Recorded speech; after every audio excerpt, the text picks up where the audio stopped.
imos falar da habilidade social de dar eloxios.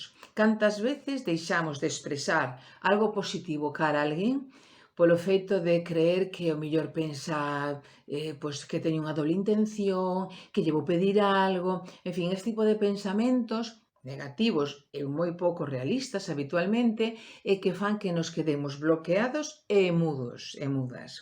Entón, imos botarnos para diante, imos empezar a practicar a decir cousas positivas, dar eloxios ás persoas. E para facelo un pouco máis sinxelo, empezaremos por esas persoas máis cercanas, máis achegadas a nós e coas que normalmente estamos a gusto.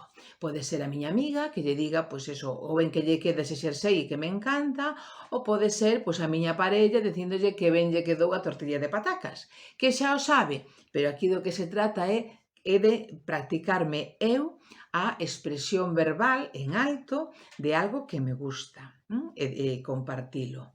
Entón, dende xa, hoxe non deixedes perder a ocasión e mirade con quen estades e empezade a practicar cada día pois dicindo algo positivo, dando un eloxio á xente que tedes ao redor. E pouco a pouco iremos gañando tamén en seguridade e vendo que normalmente a resposta das outras persoas é positiva. E incluso tamén estamos desta maneira pois afianzando ou reforzando vínculos cos demais, vale? Así que non o deixedes pasar e poñídevos a practicar xa. Veña, chao.